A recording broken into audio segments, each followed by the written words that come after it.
दिल्ली के सरकारी स्कूल में आयरन की गोलियां खाने से एक लड़की की मौत हो गई। वहीं पुलिस और शिक्षा विभाग ने लड़की की मौत पर जांच शुरू कर दी है।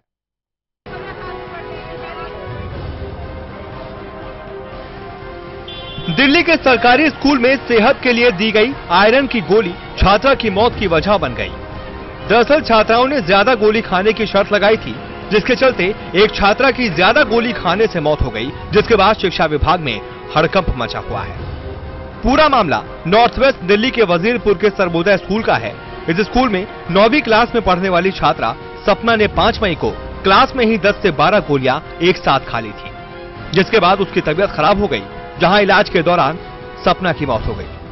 वहीं छात्रा के परिजन सपना की मौत का जिम्मेदार स्कूल प्रशासन को ठहरा रहे हैं। सुबह आई थी वो स्कूल तो आयरन की गोलियां मिली थी, यहाँ पे अच्छी भली आई थी। आयरन की गोलियां यहाँ पे दी उन्होंने मैडम ने, तो उसने खाई और फिर क्या कहते हैं उसकी हालत खराब होने लगी, तो सीढ़ियों पे लाके अकेले बिठा दिया। किसी को पास में ना कोई मॉनिटर थी ना कोई टीचर थी, और ये भी नहीं पता कितनी खाई है।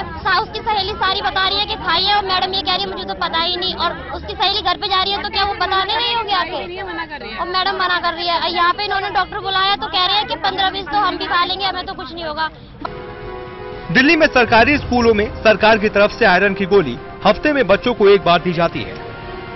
ये गोलियां बच्चों को शिक्षकों के सामने ही खानी होती हैं, लेकिन सपना एक साथ इतनी गोलियां कैसे खा गई, ये एक सवाल बना हुआ है। छात्रा के परिजनों का आरोप है कि कुछ छात्रों ने सपना से ज्यादा गोली खाने की शर्त लगाई थी, जिसके बाद शिक्षकों की मौजूदगी में ही सपना ने ज्यादा गोली खा ली, जिसके बाद सपना की हालत खराब हो गई। वहीं क्लास टीचर का कहना है कि ज्यादा गोली खाने से कुछ नहीं होता। हर हफ्ते बच्चों को आयरन की टैबलेट्स दी जाती है ताकि उनमें कमजोरी ना हो। इस बार भी मैंने इस बुधवार को आयरन की टैबलेट्स दी, और अब जब स्कूल बंद होने वाले हैं तो एवरी वेडनेसडे की एक टैबलेट बच्चों को घर में ले जाने के लिए दी है, ताकि उनको आयरन की डेफिशिएंसी ना हो। 8 टैबलेट्स दी थी बच्चों को, ताकि छुट्टियां होने वाली है, अभी कोई वेडनेसडे तो आ नहीं रहा। लेकिन हुआ क्या है, बच्चे ने मतलब स्कूल खत्म होने से पहले बच्चों को कुछ हुआ होगा, या उसकी तबीयत खराब हुई है, पेट में दर्द हुआ है, उसने अपनी क्लास टीचर को बताया। तो क्लास टीचर को उसने कुछ ही नहीं बताया मैंने क्या खाया है क्या नहीं खाया। उसने ये कहा मेरे पेट में दर्द हो रहा है। बस क्लास टीचर ने घर में फोन किया, उनके फादर या मदर को हैंडओवर किया था। तो वहीं डीसीपी विजय सिंह भी स्कूल की लापरवाही से साफ इनकार कर रहे हैं और स्कूल का पक्ष लेते दिखाई दे रहे हैं, और मामले की जांच कहकर अपनी जिम्मेदारी से पल्ला झाड़ रहे हैं। मामला जो है वजीरपुर जेजे कॉलोनी की छात्रा है ये, और ये वही नज़दीक स्कूल है जो है, उसी स्कूल में जो है ये आयरन सप्लीमेंट्स की जो डिस्ट्रीब्यूट किया जाता है स्टूडेंट्स को, तो इसने जो है जितनी प्रेस्क्राइब्ड मेडिसिन है उसके अलावा इसमें कुछ ज़्यादा गोली अपनी मर्जी से इसने खाई। ये एडमिट हुई 5 तारीख को बाड़ा इंदिरा हॉस्पिटल में। उसके बाद जो है कल जो है वहाँ से PCR कॉल आई, उसकी डेथ हुई है। फिलहाल इस मामले की जांच हो रही है, जैसे भी चीजें सामने आएंगी उस हिसाब से लीगल एक्शन। आयरन की ज्यादा गोलियां खाने से बच्ची की मौत हो गई। सपना के घर में मातम छाया हुआ है, मगर जिम्मेदार महकमा अपनी जिम्मेदारी से पल्ला झाड़ रहा है।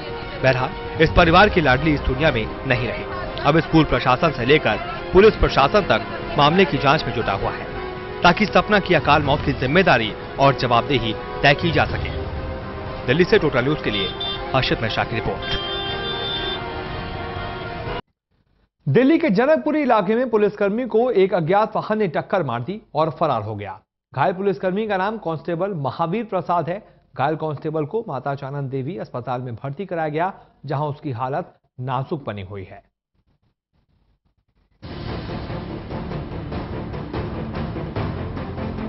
पश्चिमी दिल्ली के जनकपुर इलाके में शनिवार देर रात एक पुलिसकर्मी को एक अज्ञात वाहन ने टक्कर मार दी और बड़ी ही आसानी से फरार हो गया। दुर्घटनाग्रस्त पुलिसकर्मी का नाम महावीर प्रसाद है और वो हरिनगर थाने में कांस्टेबल के पद पर तैनात है। दुर्घटना के बाद वहां से गुजर रहे राहगीरों ने घायल पड़े कांस्टेबल की सूचना पुलिस को दी, जिसके बाद मौके पर पहुंची पुलिस ने कांस्टेबल को पास के ही माता चानन देवी अस्पताल में पहुंचाया, जहां उनकी हालत नाजुक बनी हुई है और वो कोमा में है। ये दुर्घटना उस वक्त हुई जब देर रात कांस्टेबल महावीर प्रसाद किसी केस के सिलसिले में अपनी बाइक पर थाने से निकले और उत्तम नगर की तरफ जा रहे थे।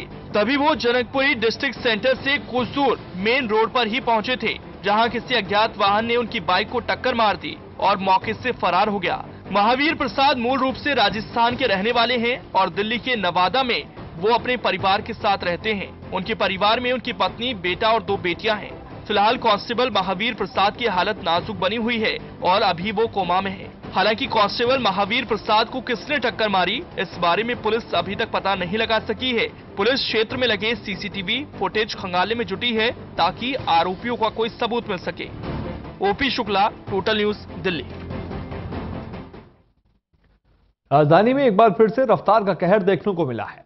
हादसा मेहरौली स्थित एमजी रोड का है, जहां एक तेज रफ्तार टैंकर ने पुलिस बैरिकेड को तोड़ते हुए स्कूटी सवार युवक को टक्कर मार दी।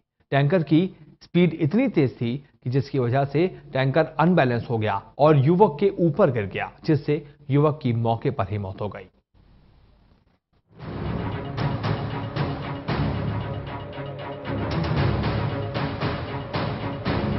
ये टूटे हुए पुलिस बैरिकेड्स,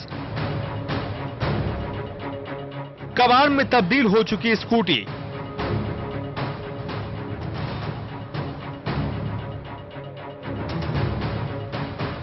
और पूरी तरह से डैमेज हो चुका पानी का ये टैंकर देखकर सहज ही अंदाजा लगाया जा सकता है कि एक्सीडेंट कितना दर्दनाक रहा होगा।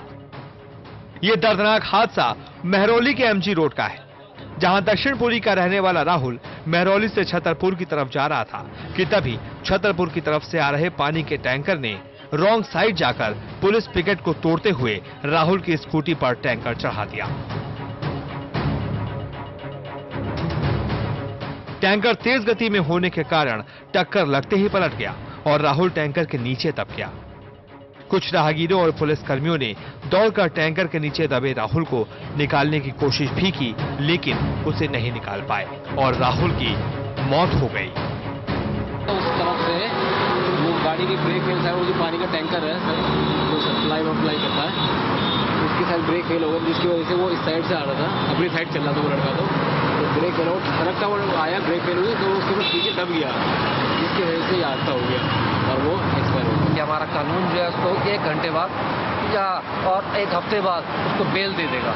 ऐसे लोगों को कम से कम अगर फांसी हो तो कम से कम लोग जो है आगे आने वाले टाइम में कम से कम ड्राइविंग स्किल्स जो होती हैं उनको ध्यान रखते हुए हिंदी के ऊपर ड्राइविंग चलाएंगे और इस तरह की दर्दनाक हत्या करी है या उसमें जो जिस तरह से एक्सीडेंट हुआ है, ये दर्दनाक एक्सीडेंट नहीं हुआ। फिलहाल पुलिस ने टैंकर चालक के खिलाफ लापरवाही से गाड़ी चलाने की धाराओं में मामला दर्ज कर टैंकर चालक को गिरफ्तार कर लिया है। लेकिन सवाल फिर वही उठता है कि राजधानी में लापरवाही और तेज रफ्तार से गाड़ी चलाने वालों पर प्रशासन कब तक लगाम लगाएगा।